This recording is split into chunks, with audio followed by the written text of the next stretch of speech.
Hello প্রিয় ভাই বোনেরা, welcome to the wonderful science. এটা হচ্ছে ইসরিসাউ চ্যাপ্টার লেকচার নম্বর 3, যেখানে আমরা ক্লাস শুরু করছি পয়জনের অনুপাত দিয়ে। আচ্ছা, পয়জনের অনুপাত কি সেটা জানার আগে তোকে আরেকটা জিনিস জানতে হবে। কি বলতো? দেখ ভাই, মনে কর একটা তার আছে। এবার এই তারটা যদি দু সাইডে আমরা প্রতিমিত বল প্রয়োগ করি, তাহলে কি হয়? তারটার দৈর্ঘ্যটা কিন্তু দাদা বেড়ে যায়। তারটা লম্বা হয়ে যাবে, যাবে কিনা? যদি একটা তারকে দু সাইড থেকে আমরা টানি, তাহলে তারটা লম্বা হয়ে যাবে। তাহলে কি দাদা, এর যে দেখছি এর দৈর্ঘ্য বরাবর বৃদ্ধি হচ্ছে, দৈর্ঘ্য বরাবর প্রসারণ হচ্ছে। কি? এর দৈর্ঘ্যটা বৃদ্ধি হচ্ছে। তাহলে এই যে দৈর্ঘ্যে বৃদ্ধি হচ্ছে, এই বিকৃতিটা কি বলা হয়? এই বিকৃতিটা বলা হয় কি? অনুদৈর্ঘ্য বিকৃতি বলা হয় কি? হ্যাঁ দাদা, কি বলা হয় রে? অনুদৈর্ঘ্য বিকৃতি বলা হয়। তো অনুদৈর্ঘ্য বিকৃতি আমরা বুঝতে পারছি, যেটা আমরা আগেও স্পষ্ট ভাবে পরিষ্কার ভাবে দেখেছি। এটা হচ্ছে আমাদের কি? অনুদৈর্ঘ্য বিকৃতি। কারণ কি, এখানে দৈর্ঘ্যের প্রসারণ হচ্ছে, দৈর্ঘ্যের বৃদ্ধি হচ্ছে, মানে দৈর্ঘ্যের বিকৃতি হচ্ছে, তাই এটাকে বলা হয় অনুদৈর্ঘ্য বিকৃতি। কিন্তু আরেকটা জিনিস হয়তো তোরা ধ্যান দিস নাই, যে তারটা প্রথম এত মোটা ছিল, এবার তারটা যখন আমরা টানলাম তখন তারটা লম্বা তো হলো, তারটা দৈর্ঘ্য বরাবর প্রসারণ তো হলো, কিন্তু তারটার যে বেদটা আছে না, এই বেসটা, ওটা কিন্তু সংকুচিত হয়ে গেছে, সরু হয়ে গেছে। হয়েছে কিনা? হ্যাঁ দাদা, হয়েছে। তো তো এটা কখনো মাথায় এসেছিল কোয়েশ্চেনটা? আসেনি না? আর যদি আসেও ছিল তো আসেছিল, কিন্তু আমি তো ইন্ট্রোভার্ট না, আমি তো কমেন্ট করে জানতে পারবো না। ওকে, এই স্বভাবটা তো সবাই থাকেই।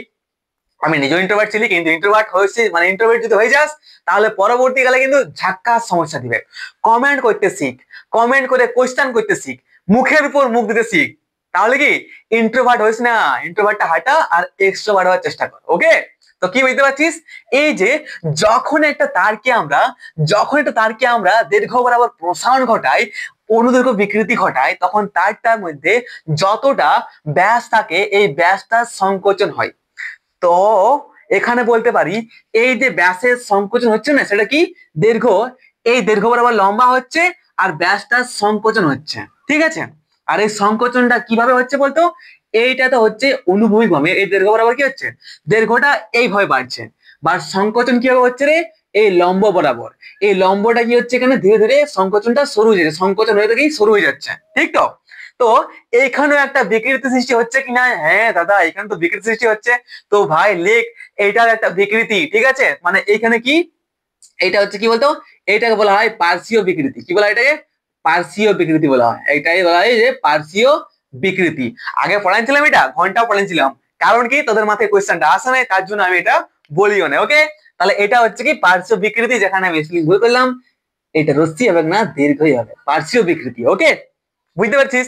তাহলে এখানে আরেকটা কোয়েশ্চেন আছে, কি বলতো? যে পার্শ্বীয় বিকৃতি কখন সৃষ্টি হয়? যখন একটা বস্তুর মধ্যে আমরা অনুদৈর্ঘ্য বিকৃতি সৃষ্টি করার চেষ্টা করব, তখন সাথে সাথে কি হয়? পার্শ্বীয় বিকৃতি সৃষ্টি হয়। ওকে, ঠিক তো? তো এবার যদি বলিস যে পয়সনস এর অনুপাত কি, তাহলে আমরা কি বলবো? এখানে বলবো যে পয়সনস এর অনুপাত বা পয়সনস রেশিও, ঠিক আছে? ইংলিশে বলছি আমি, হ্যাঁ, পয়সনস রেশিও। তাহলে পয়সনস রেশিও বা পয়সনের অনুপাত, যাকে আমরা কি বলি বলতো?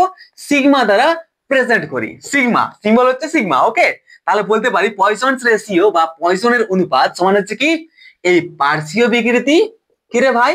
এই পার্শ্বীয় বিকৃতি বাই অনুদৈর্ঘ্য বিকৃতি। পার্শ্বীয় বিকৃতি বাই অনুদৈর্ঘ্য বিকৃতি। ওকে, তাহলে আশা করি বুঝতে পারলি যে পয়সনস রেশিও কি বলা হয়। কি বুঝতে পারছি এখানে? একটা যে পার্শ্বীয় বিকৃতি বাই অনুদৈর্ঘ্য বিকৃতি। পার্শ্বীয় বিকৃতি কি?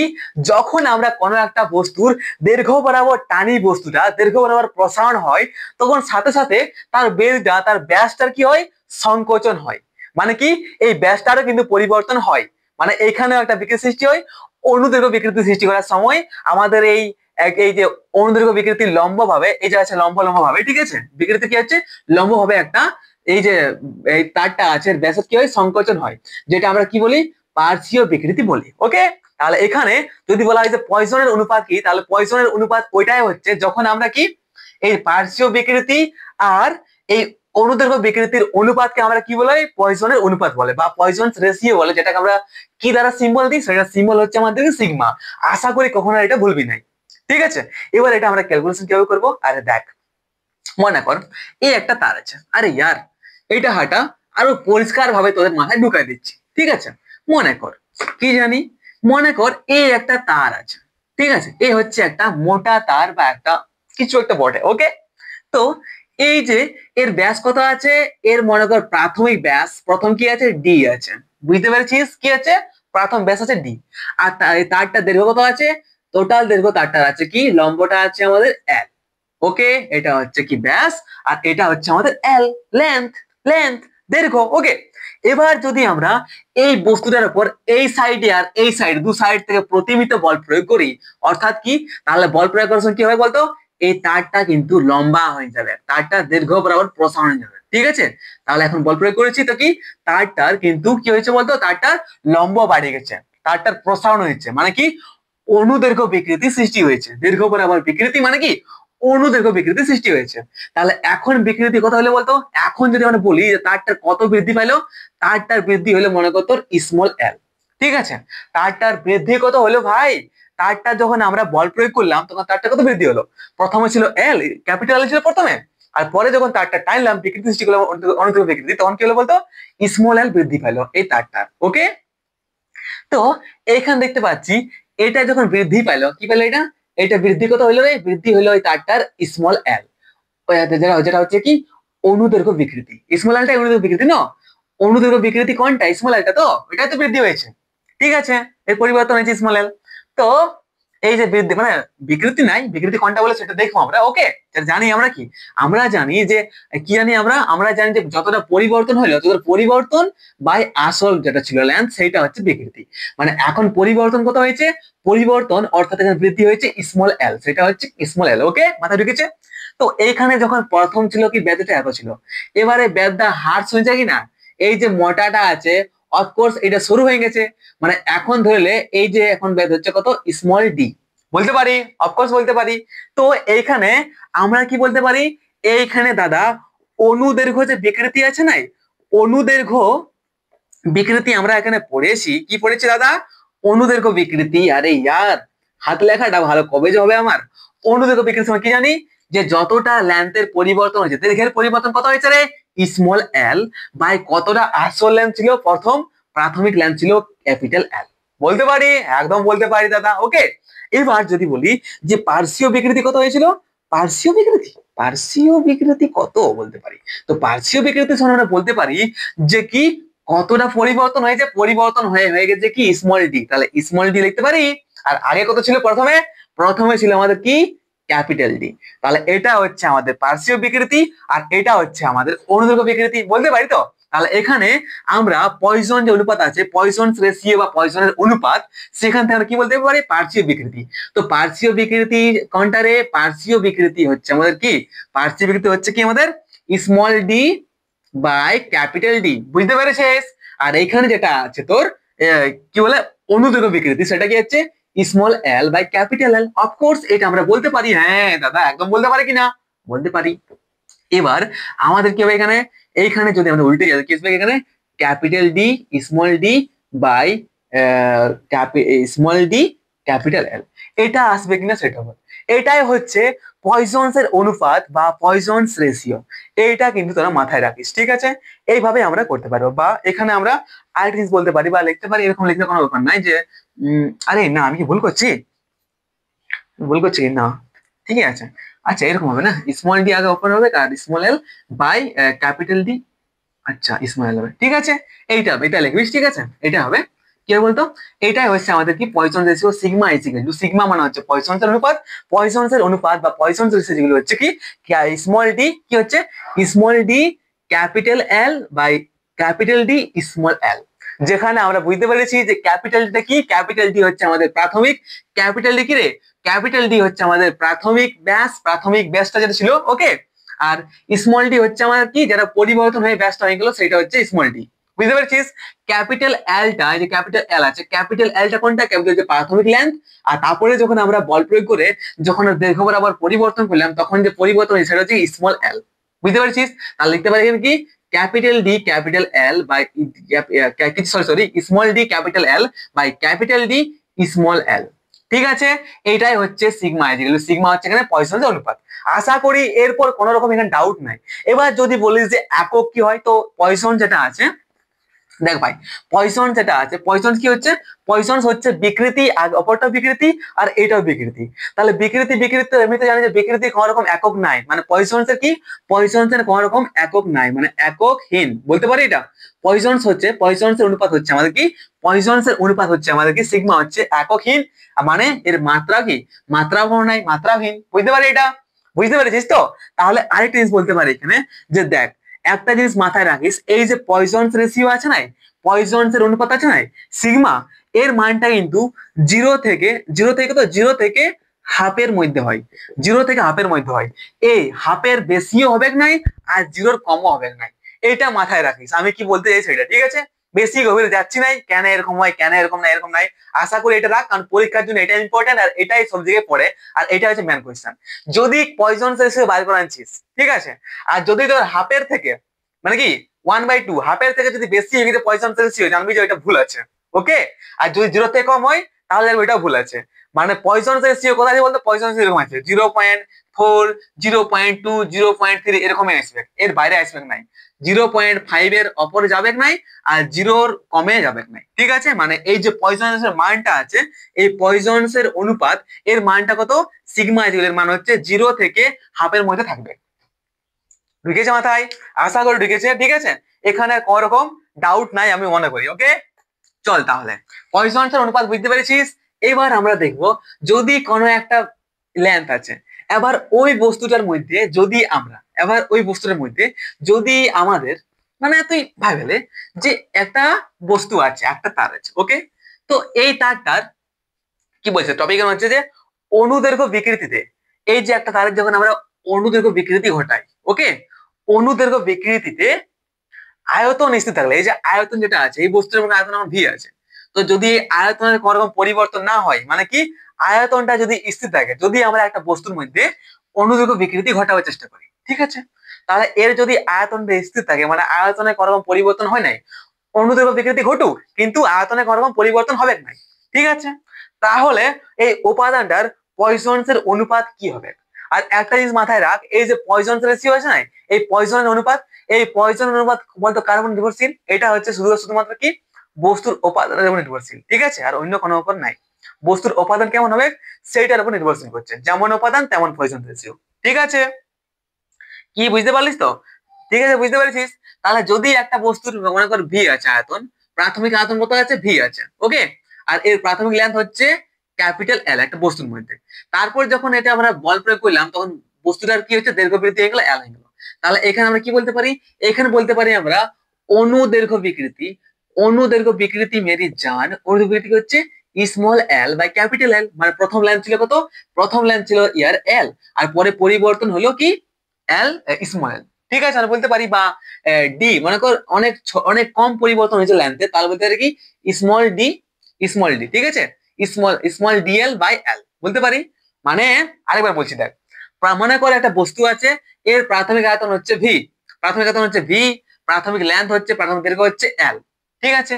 এরপর যখন বস্তুটা টানা হলো, তখন মনে করি যে বস্তুটার আয়তন পরিবর্তন হয়েছে কত, ডিভি হয়েছে, ঠিক আছে?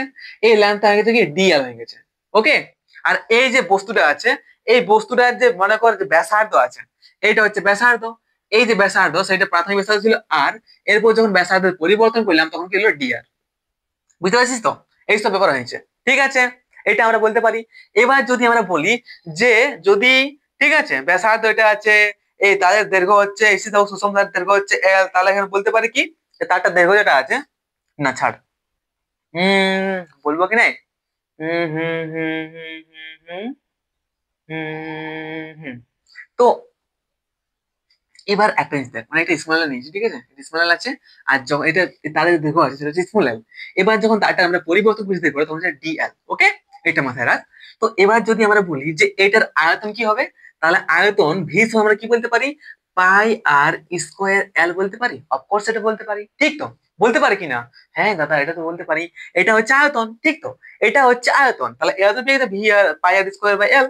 এবার যদি আমরা দেখি যে যদি এর আমরা একটা অবকলন করি, কি আংশিক ভাবে যদি অবকলন করে পাওয়া যায়, ডিভি ইকুয়াল টু ভালো করে অবকলন কর কি দিয়ে বলতো, প্রথম তো কর তুই ডিআর দিয়ে কর, একটা এই অংশটা প্রথম ডিআর দিয়ে কর, তারপরে তুই কি বলতো, তারপরে এই ডিএল দিয়ে কর, স্মল ডিএল আর স্মল ডিআর আর স্মল ডিভি ডিএল দিয়ে যদি আমরা এটা যদি আমরা অবকলন করি এই পার্টটা দুভাবে, ঠিক আছে, তাহলে প্রথম কি পাবো, প্রথমত আমাদের তো পাবো যে পাই আর স্কোয়ার ডিএল, কি পাবো, পাই আর স্কোয়ার ডিএল আসবে, ওকে, প্লাস আর একটা যদি করিস, এবার যদি ডিএল দিয়ে করিস তাহলে কি আসবে, তাহলে আসবে যে পাই পাই এল টু আর ডিআর, কি আসবে, পাই এল টু আর ডিআর, এটা আমাদের কি করে আসবে, এটা যদি আমরা অবকলন করি, একটা প্রথম ডিএল সাথে, প্রথম ডিএল সাথে, তারপরে ডিএল সাথে যদি আমরা এটা এই পার্টটাকে যদি আমরা ইয়ে করি কি বলতে অবকলন করি, তাহলে এটা আসবে অংশটা। ট্রাই করে দেখ, যদি না পারিস তাহলে কমেন্ট করিস আমাকে, তাহলে আমি একটা শর্ট ভিডিও বানালে ছেড়ে দেবো, ওকে, কিন্তু তোদের কমেন্ট করতে হবে, ঠিক আছে। তাহলে এটা বুঝতে পেরেছিস, এটা আশা করি বুঝতে পেরেছিস। তো এখানে একটা জিনিস নোটিস কর ভাই, এখানে আমাদের কি বলছে, আমরা বলেছি এখানে যে আয়তনটার কোনো রকম পরিবর্তন হবে এখানে, মানে আয়তনের কোনো রকম পরিবর্তন যদি না হয়, মানে এই ডিভিটা কি, ডিভি হচ্ছে জাস্ট আয়তনের পরিবর্তন, বাট এখানে আয়তনের কোনো রকম পরিবর্তন হয় নাই, মানে ডিভিশন লিখতে পারি এখানে জিরো, অফকোর্স লিখতে পারি, ঠিক তো, লিখতে পারি কিনা, একদম দাদা, ওকে, তাহলে বুঝতে পারছি ডিভিশন জিরো। তাহলে এখানে আমরা কি লিখতে পারি, এখান থেকে আমরা বলতে পারি যে কি pi R square d l plus half l to r d r বলতে পারি, একদম বলতে পারি এটা, ঠিক তো। তাহলে এখানে এটা করে করে যা, তাহলে বুঝতে পারবি, তারপরে কি আসবে, তারপরে আসবে এখানে কি পাই আর ডিএল, পাই আর ডিএল আসবে প্লাস, প্লাস আসবে টু, সরি সরি, পাই আর পাই, পাই টু আসবে না, পাই টু এল, পাই টু এল ডিআর, ওকে, এরকম আসবে। এরপর যদি করিস তাহলে পাবি এখানে, বা এখান থেকে বলতে পারি কি বলতে পারি, এখান থেকে বলতে পারি যে আর ডিএল, ট্রাই কর, যদি না পারিস বুঝতে তাহলে বলবি এখানে, ঠিক আছে, যা কিছু আছে যেটা আছে সেটা করে করে যাই, এরকম যদি করে করে যাই তাহলে আসবে কি, তারপরে টু এল ডিআর, ওকে, টু এল ডিআর আসবে কিনা, মাইনাস টু এল ডিআর, বা বলতে পারি এখানে, বা এখানে আমরা বলতে পারি কি বলতে পারি, এখানে বলতে পারি যে ডিআর মাইনাস কিসে, minus DR by, sorry sorry, minus DR by R, minus DR by R is equal to DL by twelve, DL by twelve, ঠিক আছে, ডিএল বাই টুয়েলভ হবে কিনা, অফকোর্স এটা ডিএল বাই টুয়েলভ হবে, ওকে, ঠিক আছে। এরপর যদি আমরা করতে যাই তাহলে দেখতে পাবি যে যেটা আসছে এখানে করে দিচ্ছি দিয়ে, এইখানে করবো আমরা, তো কি আসবে, এখানে আসবে যে minus DR by R is equal to DR by R, DR by R is equal to DL by L, ঠিক আছে, DL by L is equal to কত আসবে, হাফ আসবে, আসবে কি না, এটা বুঝতে পেরেছিস, তাহলে তাহলে DR by L DL by L কি করে আসছে, ঠিক আছে। এখানে যে ঋণাত্মক চিহ্ন আছে, এই ঋণাত্মক চিহ্ন এখানে আসছে কিনা, তো এই যে ঋণাত্মক চিহ্ন এখানে আসছে, সেই ঋণাত্মক চিহ্নটা এখানে বলতে খুঁজছে কি, সেই ঋণাত্মক চিহ্ন বলেছে যে এল বৃদ্ধি পেলে আরটা হ্রাস পায়, ঠিক আছে। এখানে যে ঋণাত্মক চিহ্ন আসছে সেটা বলতে খুঁজছে যে যদি এর যদি আমরা এই এলটা যদি বৃদ্ধি পায় তাহলে কি আরটা আমাদের হ্রাস পায়, ওকে, এটা বুঝতে পেরেছিস, ঠিক আছে। তাহলে পয়সনের অনুপাত হচ্ছে এটা, আর যেখানে আমরা দেখতে পাচ্ছি কি, যেখানে আমরা দেখতে পাচ্ছি যে ডি আর বাই আর, মানে এটা ছিল কি প্রথমে ব্যাসার্ধের পরিবর্তন, মানে এটা, ঠিক আছে, মানে এটা কি, এটা হচ্ছে অ্যাকচুয়ালি পয়সনের অনুপাত সিগমা ইজ বলতে পারি আমরা কি, যে এটা কি রে, এটা হচ্ছে কত, এটা পার্শ্বীয় পরিবর্তন বটে তো, হ্যাঁ এটা তো পার্শ্বীয় পরিবর্তন বটে, এটা হচ্ছে পার্শ্বীয় পরিবর্তন, মানে পার্শ্বীয় বিকৃতি বলতে পারি, ডি আর বাই আরটা, অফকোর্স এটা পার্শ্বীয় বিকৃতি, এটা সংকোচন হয়েছে, আর ডি এল বাই এল আছে এটা কি রে, এটা হচ্ছে অনুদৈর্ঘ্য বিকৃতি, বলতে পারি তো, বলতে পারি কিনা সেটা বল, এটা হচ্ছে অনুদৈর্ঘ্য বিকৃতি বলতে পারি, তাহলে এখানে আছে হাফ, আসছে কিনা। তাহলে আমরা এখানে দেখতে পাচ্ছি যদি কোনো একটা বস্তুর আয়তন, যদি কোনো একটা বস্তুর যদি আয়তনটা এই ভিটা যদি স্থির থাকে, যদি কোনো বস্তুর একটা আয়তন স্থির থাকে, আর যদি আমরা ওই বস্তুর মধ্যে অনুদৈর্ঘ্য বিকৃতি সৃষ্টি করার চেষ্টা করি তাহলে ওর মধ্যে একটা পার্শ্বীয় পরিবর্তন আসে, পার্শ্বীয় বিকৃতি ঘটে, তাহলে পার্শ্বীয় পরিবর্তন, পার্শ্বীয় বিকৃতি বা দৈর্ঘ্য বিকৃতি, এটাকে বলে পয়সনস রেশিও। তাহলে যদি কোনো একটা বস্তুর মধ্যে যদি আয়তন স্থির থাকে তাহলে পয়সন রেশিও কত আসছে, পয়সনস রেশিও আসছে আমাদের 1/2, হাফ আসছে। কিন্তু বেশিরভাগ পদার্থের, বেশিরভাগ কিন্তু কি বলছে, বহু পদার্থের এই যে পয়সন রেশিও হাফ, এর অর্থ হলো বাহ্যিক বলের প্রভাবে দৈর্ঘ্যের পরিবর্তন হলে বস্তুর আয়তনে যে স্থির থাকবে এমন কোনো কথা নয়, ঠিক আছে। এর থেকে বুঝতে পারছি যদি কোনো একটা বস্তুর উপর আমরা যে যদি আমরা দৈর্ঘ্য পরিবর্তন করার চেষ্টা করি তাহলে ওর যে আয়তনে স্থির থাকবে এটা কখনো হতে পারে না, ঠিক আছে। তো এটা হচ্ছে কি, যদি একটা স্থির, যদি একটা আয়তন স্থির থাকে তাহলে কি তাহলে এই যে পঁয়তাল্লিশ সেটা হচ্ছে হাফ আইসব্যাগ। ওকে, এটা মাথায় রাখি সবসময়। ঠিক আছে, এরপর আমরা আরেকটা জিনিস দেখবো, সেটা হচ্ছে কি এরপরে আমরা দেখবো, এরপরে যেটা দেখবো আমরা, ঠিক আছে, সেটা হচ্ছে যে তারের প্রসারণ ঘটে কৃতকার্য। যদি তারের আমরা প্রসারণ যখন ঘটাচ্ছি, তখন ওই তারটার উপর কতটা কৃতকার্য হচ্ছে সেই সম্বন্ধে আমরা দেখবো। ঠিক, আশা করি কি বলতে চাইছি মাথায় ঢুকেছে। ওকে, চল তাহলে টপিকের নাম লেখ, যে একটা তারের উপর যখন আমরা প্রসারণ করার চেষ্টা করি, তখন ওই তারটার মধ্যে কতটা কৃতকার্য দিতে হয়, কতটা কার্য করতে হয় সেই সম্বন্ধে আমরা দেখবো। তার টপিক হচ্ছে কি তারের প্রসারণ ঘটাতে, তারের তারের প্রসারণ ঘটাতে। আশা করি বিরক্ত লাগছে, বিরক্ত লাগলে কিন্তু পালাস না, ঘুম লাগছে আমি সেটাও জানি, কিন্তু যদি বিরক্ত লাগার চেষ্টা করিস, ঘুম লাগার চেষ্টা করিস, তাহলে মাথায় ঢুকবে না যে আমি কি বলতে চাইছি। ঠিক আছে, আর আমি বলছি মানে পুরো পরীক্ষার জন্য আসবে সেইভাবে বলার চেষ্টা করছি, যেহেতু লিখতে পারিস পরীক্ষাতে সেইভাবে। ঠিক আছে, তো প্লিজ একটু অ্যাটেন্ডেন্স দিস, সাবস্ক্রাইব করতে ভুলিস না, কারণ এরপরে আমরা ইম্পর্টেন্ট যে কোয়েশ্চেন গুলো আছে সেগুলো আলোচনা করবো, যেগুলোতে পরীক্ষাতে আসার চান্স আছে। আর আমরা তো যেই জন্য নেটের জন্য আমরা অলরেডি মানে ওইটার জন্য অ্যাকচুয়ালি কোচিং খোলা হয়েছে, যে নেটের জন্য যাওয়া যায়। ওকে, তো আমরা ওইভাবেই পড়ার চেষ্টা করবো সবসময়, যে কিভাবে আমরা জেইতে ক্র্যাক করতে পারি বা নেট ক্র্যাক করতে পারি। ওকে, এইটা কিন্তু মাথায় রাখবি। তারের প্রসারণ ঘটাতে কৃতকার্য, মানে একটা তারের প্রসারণ ঘটাতে, তারটাকে কি বৃদ্ধি করতে কতটা কৃতকার্য করতে হয় সেই সময় দেখবো। আরেকটা আছে কি শক্তি ঘনত্ব বলে একটা টপিক আছে, শক্তি ঘনত্ব, সেটাও কি জিনিস সেটাও দেখবো। ঠিক আছে, শক্তি ঘনত্ব কি জিনিস ওটা আমরা দেখবো। ঠিক আছে, তাহলে তারের প্রসারণ ঘটাতে কৃতকার্য আর শক্তি ঘনত্ব কি সেই সম্বন্ধে এবার দেখ। মনে কর একটা তার আছে, এবার এই তারটার যখন আমরা এই সাইডে বল প্রয়োগ করে যখন তারটার আমরা প্রসারণ ঘটানোর চেষ্টা করছি, তখন কি বলতো, তখন ভিতর দিকে যাকে আমরা পীড়ন বলি, একটা বল কাজ করে কি নাই, একটা প্রতিক্রিয়া বল কাজ করে, সেই বলটা আমরা কি বলি, পীড়ন বলি। তাহলে এই বলটার বিরুদ্ধে যদি একটা বস্তুকে, ঠিক আছে, বুঝতে পারিস তো কি বলতো, ওই অভ্যন্তরের প্রতিক্রিয়া বলে উদ্ভব হয় এই অভ্যন্তরে। ঠিক আছে, বিরুদ্ধে প্রযুক্ত বল কার্যকর। তাহলে এই যে অভ্যন্তরীণ প্রতিক্রিয়া বলের বিরুদ্ধে, এই যে অভ্যন্তরের ভিতরে প্রতিক্রিয়া বলটা পীড়ন বলছি, এর বলের বিরুদ্ধে একটা বাইরে দিয়ে কাজ করতে হবে কি নাই, সেই কার্যটা কত হবে সেইটা আমরা দেখবো। ঠিক আছে, তাহলে কি ফলে এই অভ্যন্তর কি বলছে, কোনো বস্তুর বিকৃতি ঘটা শুরু করলে বস্তুর মধ্যে একটি অভ্যন্তরীণ একটা প্রতিক্রিয়া বলের উদ্ভব হয়। ফলে এই অভ্যন্তরীণ, ফলে এই যে রয়েছে অভ্যন্তরীণ, ফলে এই কি অভ্যন্তরীণ প্রতিক্রিয়া বলের বিরুদ্ধে প্রযুক্ত বল কার্য করে বস্তুর বিকৃতি ঘটায়।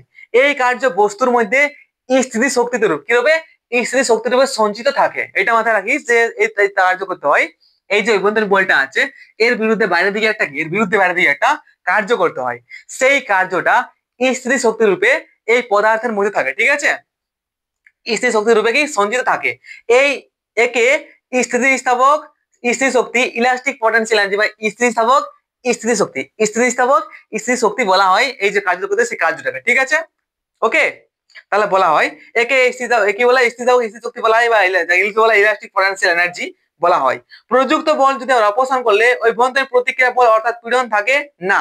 এবার যদি আমরা এই প্রযুক্ত বলটা যদি অপসারণ করি, প্রযুক্ত বল যদি আমরা হাঁটান দিই, তাহলে ভিতরে যে অভ্যন্তরীণ বলটা আছে এই পীড়নটা থাকবে না। যদি আমরা এই বলটা হাঁটাই বাইরে থেকে প্রযুক্ত বলটা, তাহলে কি ভিতরে যে পীড়ন সৃষ্টি হয় সেই বলটাও থাকবে নাই, থাকবে কি প্রতিক্রিয়া বল বা পীড়ন থাকে না, এবং স্থির শক্তি তাপ শক্তি রূপে আত্মপ্রকাশ করে। এই যে স্থির শক্তি বলি, যে স্থিতি শক্তি বলি, যেটা আমরা বলছি স্থিতিস্থাপক।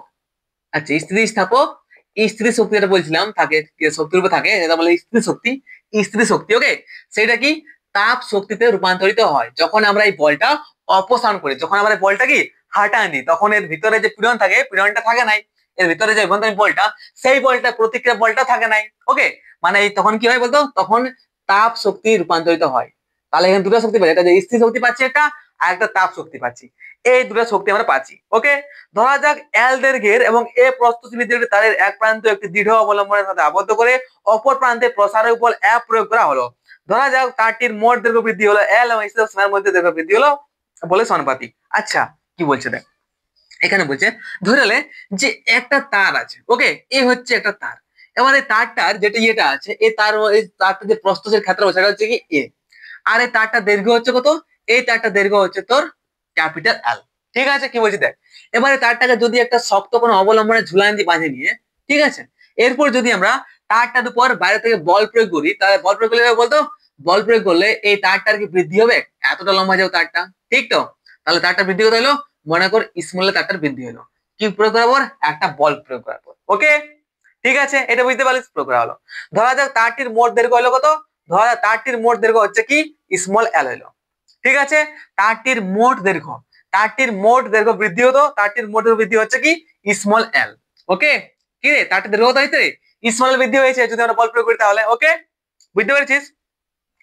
স্থিতিস্থাপক সীমার মধ্যে দৈর্ঘ্য বৃদ্ধি, স্থিতিস্থাপক যে সীমা দেখেছি, যে স্থিতিস্থাপক সীমার মধ্যে আমরা দেখেছি যে যদি একটা বস্তুর দৈর্ঘ্য বৃদ্ধি হয়, এই দৈর্ঘ্য বৃদ্ধি আর বস্তুর বল সমানুপাতিক থাকে। মানে কি, যতটা আমরা বল প্রয়োগ করবো ততটাই এই দৈর্ঘ্যটা বৃদ্ধি হবে। হবে কিনা এটা আমরা দেখেছি কিনা? হ্যাঁ দাদা, একদম দেখেছি। ঠিক আছে, যখনই আমরা যতটা বল প্রয়োগ করবো, যতটা বল প্রয়োগ করবো ততটাই কিন্তু এর দৈর্ঘ্য বৃদ্ধি হবে। তো মনে কর যে এটা হচ্ছে কি, এটা আমরা বলতে পারি যে এটা কার সমানুপাতিক? এটা হচ্ছে তোর এই যে এটা আছে এফ আর এল, এটা সমানুপাতিক। যদি বল দিই তাহলে কি এর লেন্থটাও বৃদ্ধি হবে। এর লেন্থ যত টানব, যত বল দিব, তত এর লেন্থের বৃদ্ধি হবে কিনা? একদম তার ততটাই বৃদ্ধি হবে, ঠিক তো? এটা আমরা দেখেছি, এটা আমরা বলতে পারি এখানে। তো এরপর আরেকটা জিনিস নোটিস কর, তো যদি আমরা কোনো একটা বস্তু আছে, এবারে বস্তুটার উপর যদি আমরা জিরো বল প্রয়োগ করি, কত? জিরো বল যদি প্রয়োগ করি, জিরো বল প্রয়োগ করি, তাহলে লেন্থ কত বৃদ্ধি হবে? তার লেন্থ তো জিরো বৃদ্ধি হবে, ঠিক তো? এবার যদি আমরা এই বস্তুটার উপর এফ বল প্রয়োগ করি, তাহলে লেন্থ কত বৃদ্ধি হবে? লেন্থটা বৃদ্ধি হবে তোর এল, ঠিক আছে? তো আমাদের টোটাল কত বৃদ্ধি হবে? যদি আমরা টোটাল লেন্থ বৃদ্ধি করি, তাহলে কত হবে? টোটাল লেন্থ বৃদ্ধি হয়, তাহলে বলতে পারি এখানে কি বলতে পারি? এখানে বলতে পারি যে আমাদের প্রথম প্রথম কত ছিল? প্রথম ছিল জিরো বল, বুঝতে পারি? প্রথম জিরো বল, তারপরে এতটা, তাহলে এটা হচ্ছে কি গড় বল। গড় বল যদি আমরা প্রয়োগ করি এতটা, ঠিক তো? আরে ইয়ার, বুঝার চেষ্টা কর। প্রথমে আমরা কি বলতো, প্রথমে আমরা জিরো বল দিচ্ছি, প্রথমে অ্যাপটা কত আছে? অ্যাপটা আছে জিরো, তাহলে এলটাও জিরো। তাহলে কি, তারপর যখন যদি আমরা অ্যাপ বল নিশ্চয় প্রয়োগ করি, তাহলে কি আমাদের এলটা কি হচ্ছে? তাহলে আমরা এল দৈর্ঘ্য বৃদ্ধি পাচ্ছি। তাহলে এখানে আমরা বলতে পারি, কি বলতে পারো? তাহলে এখানে আমরা বলতে পারি যে যে তারটির এল পরিমাণ বৃদ্ধির সময় তারের গড় বল কত? তাহলে কি, এই তারটির এল পরিমাণ বৃদ্ধির জন্য তারটির গড় বল, বল নাই বলছে, গড় বল কত? তো তারটির গড় বল আমরা কি বলতে পারি? তারটির গড় বল হচ্ছে, প্রথম তো বল জিরো ছিল, তারপরে কত হলো? তারপরে অ্যাপ বল দিয়েছি, বাই টু বলতে পারি, দুটা যুক্ত করে এটা গড় বল, ঠিক তো? প্রথম ছিল বল জিরো, তারপর বল ছিল কত? অ্যাপ দিলাম, তাহলে কত বৃদ্ধি হলো? আমাদের স্মলের বৃদ্ধি হলো, হয়েছিল প্রথম বৃদ্ধি। তাহলে এটা হচ্ছে কি, এটার গড় বল। বলতে পারি কিনা সেটা একবার বল। তাহলে এখান থেকে বলতে পারি কি, এখান থেকে বলতে পারি যে অ্যাপ বাই টু হচ্ছে এখানে গড় বল, ঠিক আছে? তো আরেকটা জিনিস বল, যে আমরা বস্তুর কার্য কত জানি? আমরা বস্তুর কৃতকার্য ডাব্লু সমান কি জানি? ডাব্লু সমান জানি যে গড় বল, গড় বল ইনটু সরণ। বলতে পারি কিনা? একদম বলতে পারি। তো এখানে গড় বলটা কত আছে? গড় বল আছে এফ বাই টু, বলতে পারি কিনা? গড় বল এফ বাই টু, আর সরণটা কত? সরণ হচ্ছে আমাদের এল, এত এলটা সরে এসেছে, ঠিক আছে? এটা আমরা বলতে পারি কিনা? একদম বলতে পারি। এবার আমরা যখন পড়েছিলাম যে ইয়ং গুণাঙ্ক, মনে আছে ইয়ং গুণাঙ্ক কিছু? তাহলে এটা বুঝে দিচ্ছি, অপরটা এটা বুঝতে হচ্ছে কি করে আসছে। ইয়ং গুণাঙ্ক যেটা ছিল, যে ইয়ং গুণাঙ্ক কি ছিল বলতো? ইয়ং গুণাঙ্ক হচ্ছে আমাদের অনুদৈর্ঘ্য পীড়ন বাই অনুদৈর্ঘ্য বিকৃতি। তো এর দৈর্ঘ্যের যে বিকৃতি হচ্ছে, দৈর্ঘ্যের যে পরিবর্তন হচ্ছে, তো এখানে অনুদৈর্ঘ্য পীড়ন সৃষ্টি হয়েছে, অফকোর্স। তো এইখানে কি আমরা এই ইয়ং গুণাঙ্ক যেটা আমরা কি লিখতাম? ওয়াই দা লিখতাম। তো ইয়ং গুণাঙ্ক সমান আমরা কি জানি? ইয়ং গুণাঙ্ক সমান আমরা কি জানি রে? আমরা জানি যে বল প্রয়োগ করছে প্রস্থচ্ছেদের ক্ষেত্রফলের উপর, এটা হচ্ছে কি পীড়ন, এটা হচ্ছে পীড়ন। আর এরপর যে অনুদৈর্ঘ্য বিকৃতি ছিল, তো প্রথম কত লেন্থ বৃদ্ধি হচ্ছে স্মল এল, বাই প্রথম লেন্থ ছিল এল, ঠিক আছে? তাহলে এটা আমরা কি বলতে পারি যে এটা হচ্ছে আমাদের ইয়ং গুণাঙ্ক, ঠিক আছে? তাহলে এখানে ইয়ং গুণাঙ্ক জিনিসটা বুঝতে পেরেছিস? হ্যাঁ দাদা, একদম বুঝতে পেরেছিস। তাহলে এবার যদি আমরা এই অ্যাপের যে এই যে অ্যাপটা আছে, কি রে? এই যে অ্যাপটা আছে, এবারে অ্যাপের জায়গায় যদি আমরা এই অ্যাপের মানটা যদি আমরা বসান দিই, কি রে? অ্যাপের মানটা যদি আমরা বসাই তাহলে কি পাবো? যদি আমরা তাহলে অ্যাপ সমান কি পাবো বলতো? এই অ্যাপ সমান আমরা এখানে একটা জিনিস পাবো, সেই অ্যাপটা কি? অ্যাপ সমান কি হচ্ছে এখানে? অ্যাপ সমান যেটা আসছে Y A small L by capital L, এটা আসবে তো? Y A small L by capital L আসবে তো? এটা একদম এটা আসবে। তো এইবার দেখ, এবার আমরা যে এই যে ওয়াক সমান এই সমীকরণটা আছে, এই সমীকরণটায় যদি আমরা অ্যাপের জায়গায়, কি রে, যদি আমরা অ্যাপের জায়গায় এই অ্যাপের এই মানটা বসাই Y A small L by capital L, তো কোনো রকম সমস্যা আছে কি? না, কোনো রকম সমস্যা নাই। তাহলে এইখান থেকে আমরা কি পাচ্ছি? এখান থেকে পাচ্ছি আমরা half Y A L square by L, বলতে পারি? এটা আসবে কি না? একদম দাদা, এইটা তো আসবে। তো এই যে এটা পালি, এটা কি পালি বলতো? আমরা এখানে কি পালি? আমরা এইখানে जो मिला हम लोग को W समान की मिला, যে হাফ কি রে, half Y A L square by capital L, যেখানে স্মল এলটা হচ্ছে যতটা বৃদ্ধি হয়েছে, ক্যাপিটাল এলটা হচ্ছে যতটা আমরা কি, যতটা আসল লেন্থ ছিল, ওয়াইটা হচ্ছে কি, ওয়াইটা হচ্ছে ইয়ং গুণাঙ্ক, আর এটা হচ্ছে প্রস্থচ্ছেদের ক্ষেত্রফল, এটা হচ্ছে কি, এটা হচ্ছে প্রস্থের ক্ষেত্রফল, আর হাফ তো আছে, আর ওয়ার্কটা হচ্ছে কৃতকার্য। তাহলে এইটা হচ্ছে কি, এইটা হচ্ছে আমাদের কৃতকার্য। এই কার্য স্থিতি শক্তি রূপে সঞ্চিত থাকে। কোথায় থাকে রে? ওই পদার্থটার মধ্যে কি স্থিতি শক্তি রূপে সঞ্চিত থাকে এই কার্যটা। তাহলে যদি বলে কোশ্চেন আসে যে একটা পদার্থের মধ্যে আমরা অনুদিত বিকৃতি সৃষ্টি করার চেষ্টা করব, তখন ওই পদার্থের মধ্যে যে কৃতকার্য থাকে, স্থিতি শক্তি থাকে, সেইটা কত? তাহলে কি আমরা এইটা এই ফর্মুলা বসিয়ে নিয়ে আমরা ক্যালকুলেশন করে বার করতে পারি। ঠিক আছে? তাহলে এটা হচ্ছে কি, এই ডাব্লুটা হচ্ছে কি রে? ডাব্লুটা হচ্ছে আমাদের কৃত কার্য, যেটা কি স্থিতি শক্তি রূপে, কি রূপে? স্থিতি শক্তি রূপে, স্থিতি শক্তি রূপে সঞ্চিত থাকে, স্থিতি শক্তি রূপে সঞ্চিত থাকে। ওকে, বুঝতে পেরেছিস? তো এতটা জানার পর আরেকটা জিনিস ধ্যান দিয়ে শোন, যেহেতু তেরা দিল, কি বলবো দেখ, এতটা বুঝতে পেরেছিস? এরপর কি করা যায় সেটা দেখ, এরপর কি করে দেখ। তো যদি বলছে আমরা এখানে যদি আমাদের এই যে আয়তনটা আছে, এই যে আয়তন কত আছে, এখান দেখেছিলাম তারটার দৈর্ঘ্য ছিল এল আর প্রস্থচ্ছেদ ক্ষেত্রফল ছিল এ, তাহলে আয়তন হচ্ছে কি, আয়তন হচ্ছে এই তারটার কি এল, এটা বলতে পারি কি এল বলতে পারি, আয়তন তারটার ক্ষেত্রফল। ঠিক আছে? তাহলে এবার যদি দেখি যে একক আয়তনে কৃতকার্য, কি একক আয়তনে কৃতকার্য মানে কি, আয়তনটা এক পাওয়ার জন্য যে কৃতকার্য করা হয়, সেই কৃতকার্যটাকে বলা হয় কি, শক্তি ঘনত্ব বলা হয়। এটাও কিন্তু মাথায় ঢুকাইলে কি বলা হয়? এটা শক্তি ঘনত্ব বলা হয়। কোনটাকে বলা হয়? ওই যে একক আয়তনে কৃতকার্য।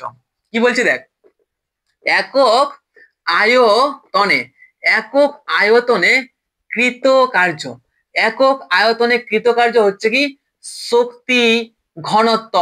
একক আয়তনে কৃতকার্যটাকে বলা হয় শক্তি ঘনত্ব, একক আয়তনে কৃতকার্যটাকে বলা হয় শক্তি ঘনত্ব। ওকে, তো কি কৃতকার্য, তাহলে এখানে বলতে পারি যে কি শক্তি ঘনত্ব সমান কি বলতে পারি, শক্তি ঘনত্ব মানে একক আয়তনে কৃতকার্য, ঘনত্ব লিখ বলছি তো, শক্তি ঘনত্ব মানে একক আয়তনে কৃতকার্য কি হচ্ছে, বলতে পারি কি এ ডাব্লিউ বাই এর আয়তনটা, এটা হচ্ছে একক, একক কি একক ঘনত্ব কৃতকার্য, বলতে পারি তো। তো অফকোর্স এখানে ডাব্লিউ সমান কি জানি, মানে ওয়ার্ক সমান কি জানি, ডাব্লিউ সমান জানি আমরা half Y A L square by small L, বা এখানে এল এ বলতে পারি। অফকোর্স এটা বলতে পারি কিনা? একদম বলতে পারি দাদা, ঠিক তো? বলতে পারি কিনা? একদম বলতে পারি। তাহলে এইখানে ভালোভাবে জিনিসটা লক্ষ্য করে নিয়ে বল একটা জিনিস, যে কি আছে এখানে, এখানে আসবে কি, যে এখানে এটা আর এটা কাটাই যাবে, কি আসবে এখানে হাফ, কি আসবে হাফ, হাফটা হাঁটা এখানে ওয়াই, কি আসবে দূর Y A L square by কি আসবে টু এল, আসবে কিনা টু এল স্কোয়ার আসবে না? হ্যাঁ, টু এল স্কোয়ার, এটা আসবে কিনা? অফকোর্স এটা আসবে। তাহলে এখান থেকে আমরা কি বলতে পারি, এখানে বলতে পারি যে হাফ ইন্টু, হাফ ইন্টু কি বলতে পারি ওয়াই এল, কি Y small L by L into, ঠিক আছে? এবার ভাঙতে পারি কিনা এইভাবে? আমরা এইভাবে নিশ্চয়ই ভাঙতে পারি। ইজিক্যাল টু বলতে পারি যে স্মল এল বাই এল। ঠিক আছে? এবার যদি বলিস যে এটা কি করে আসছে, তো তুই ভালো করে ভাব, আর যদি না বুঝতে পারিস এটা কি করে আসছে তারপর আমাকে জানাস। ঠিক আছে? ওকে, আরে ভাই এটা ওয়াইটা এখানে কি করে আসছে, এটা না, এটা তো কাটাই গেছে না এখানে, হ্যাঁ কাটাই গেছে অলরেডি। তাহলে কি এখানে আসবে যে ওয়াই এল বাই এল ভেঙে দিয়েছি আমরা দিই।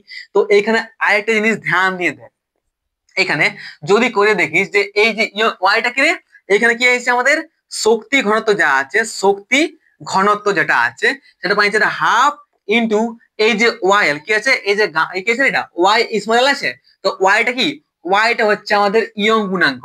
আবার এই ইয়ং গুণাঙ্কের সাথে যদি আমরা স্মল এল গুণ করি তাহলে কি আসবে, তাহলে আমাদের কি আসবে বলতো স্মল এল আসবে, এটা মাথায় রাখিস। ওকে, কি আসবে তাহলে যেটা আসবে সেটা হচ্ছে পীড়ন, কি আসবে বলতে আমাদের পীড়ন আসবে। তাহলে বলতে পারি যে আমাদের পীড়ন একবার করে দেখ, যদি না আসে তখন বলিস, ওকে।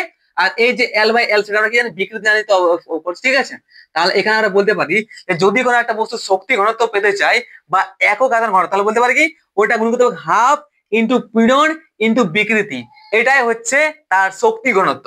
ঠিক আছে, এইটুকুই জানা ছিল, বাস এটাই রাখছি এখানে, ক্লাস শেষ। পরের দিন আমরা কি দেখবো, হ্যাঁ স্প্রিং এর ধ্রুবক, স্প্রিং এর বল ধ্রুবক সময় দেখবো, যেমন শ্রেণী সমবায় আর সমান্তর সমবায়, এসব দেখবো, পুরো ইন্টারেস্টিং ব্যাপার আছে। ওকে, অল দ্য বেস্ট, ভালো করে পড়াশোনা কর, সাবস্ক্রাইব করতে ভুলিস না, পরে দেখা হবে আবার। ওকে, বাই।